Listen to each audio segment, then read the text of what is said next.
Have you ever wondered why some people seem to achieve great things without breaking a sweat? Picture this. A leader basks in glory for a project's success, yet the real work was done by the team. Sounds familiar? This is the seventh law of power. Get others to do the work for you, but always take the credit. Intrigued? Well, let's unravel this law together. And remember, if you enjoy our journey, show your support by clicking like button, sharing it with your friends, and subscribing for more content. Let's delve into the intriguing world of this power law and how it works. Imagine you're a king ruling a vast kingdom. Picture the weight of the crown, the burden of leadership, the expectation of your subjects. It's a daunting task, isn't it? But let's venture further into this tale of power and cunning. In the heart of this kingdom, there was a king known for his wisdom and strategic prowess. He was a master of delegation, assigning tasks to his trusted subjects, those who were experts in their fields. These subjects, loyal and diligent, would embark on their assignments, putting their heart and soul into every task. Consider the architect tasked with designing grand structures that would be the envy of rival kingdoms, or the general charged with maintaining the kingdom's defenses and leading the armies into victorious battles. Each of them, a master in their own right, executing their duties with utmost dedication. Yet when the architect's structures stood tall and magnificent, when the general returned victorious from the battlefield, it was the king who was hailed, the king who was celebrated.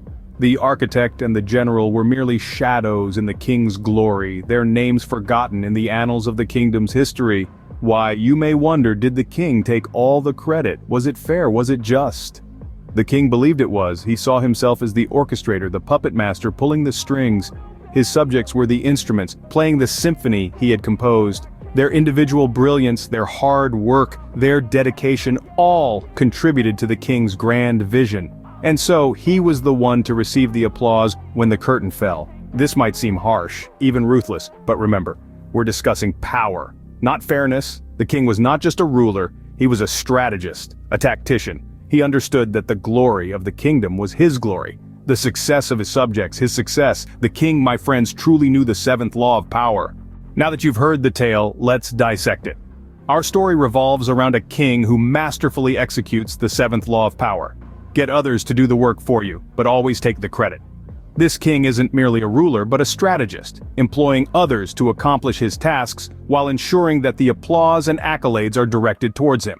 The king doesn't lift a finger. He delegates, he manages, he supervises. The work is done by others. The credit accrues to him and the power consolidates in his hands. The brilliance of this strategy is its subtlety. He doesn't seize power, he cultivates it, almost invisibly, until it's firmly rooted in his grasp. But why is this strategy so effective? Simply put, it's about efficiency and image management. By delegating tasks, the king frees up his own time for strategic thinking and decision-making. He positions himself as the orchestrator of success, the puppet master pulling the strings. This image enhances his stature and multiplies his power. However, there are potential pitfalls. The king must ensure that those he delegates to are competent and reliable. He must be careful not to appear lazy or exploitative, as this could tarnish his image, and he must be adept at recognizing and rewarding talent to keep his team motivated and loyal. But what do you think?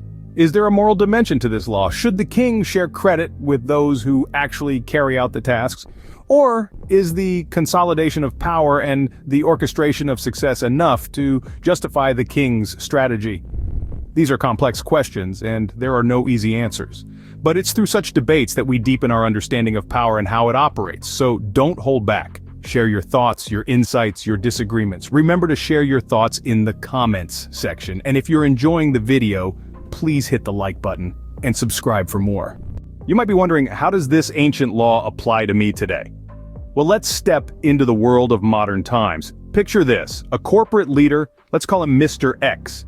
Mr. X is the CEO of a successful tech company. He's the face of the organization, the one giving motivational speeches and bagging prestigious awards. But behind the scenes, there's an army of hardworking employees, burning the midnight oil, innovating, and pushing the company forward. Yet, when the company achieves a new milestone, it's Mr. X who grabs the spotlight and the accolades. Sounds familiar, right? That's our seventh law of power in action. Let's shift the lens towards the political arena. Consider a charismatic politician, Miss Y. She's known for her groundbreaking policies and reforms. But hold on, is she the one drafting these policies? Not really. There's a team of experts, advisors, and analysts working tirelessly behind the scenes. Yet, when these policies become law, it's Miss Y who basks in the glory of success. That's right, the seventh law of power is at play here too. Now you might think it's unfair, but remember, power doesn't always play by the rules of fairness. This law is about gaining the maximum benefit while delegating the hard work. It's about being the conductor of the orchestra, not the one playing every instrument. In the modern world, this law is not just about taking credit. It's about leadership, about setting direction, and about having the vision to see the bigger picture. So, whether you're a student leading a project, a manager guiding a team, or an entrepreneur building a startup, this law is relevant to you. It's about understanding the art of delegation, the skill of leadership, and the subtlety of taking credit without diminishing the contributions of others. The seventh law of power is not confined to kings and queens, it's alive and kicking in our world today. Now, let's explore how you can use this law to your advantage. The seventh law of power, get others to do the work for you but always take the credit, may sound a bit ruthless or unethical at first glance, but keep in mind, it's not about exploiting others or stealing credit. Rather, it's about understanding the dynamics of power and using it wisely. Firstly, let's address the work delegation part. Whether you're in a managerial position or working on a team project, it's crucial to delegate tasks.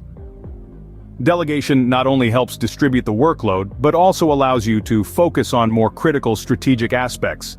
But remember, successful delegation is not about merely offloading tasks. It involves clear communication, trust building, and ensuring your team members have the necessary resources and support to accomplish the tasks. Now, the taking credit part. This doesn't mean you should claim sole ownership of a project that was a team effort. Instead, it's about positioning yourself in a way that your leadership and strategic contributions are recognized. For instance, when presenting a project or idea, frame it in a way that highlights your role in steering the project, the decisions you made, and the strategies you implemented. Encourage your team to share their successes publicly, and make sure to acknowledge their contributions. But also ensure that your role as a leader or strategist doesn't go unnoticed. This delicate balance is the essence of this law. Feel free to experiment with this law in your daily life. Maybe start with a small project or task. Observe the dynamics, adjust your approach, and learn from the experience. Remember, power is not about manipulation, it's about understanding human behavior and using it wisely. So, use this law with respect and integrity, and see how it can contribute to your personal and professional growth. So, we've journeyed through the realm of the seventh law of power. We've peeled back the layers of this intriguing principle, revealing its core essence and its multifaceted applications. We've dissected the concept, get others to do the work for you, but always take the credit, and explored its profound implications in the modern world. We've also delved into practical ways to utilize this law, making sure we do so with wisdom and integrity. This law, like all the others from the 48 laws of power, serves as a powerful tool in our hands. It's a compass guiding us through the complex labyrinths of power dynamics, be it in our personal life or professional sphere. And remember, the purpose of this exploration is not to encourage self-serving behavior, but to arm you with knowledge, to help you navigate the world more effectively. Knowledge, as they say, is power. If you've found this exploration enriching, do not hesitate to engage with us. Your likes, shares, and subscriptions help us grow and continue to bring you these deep dives into the world of power dynamics. Until next time, remember, power is in your hands. Use it wisely.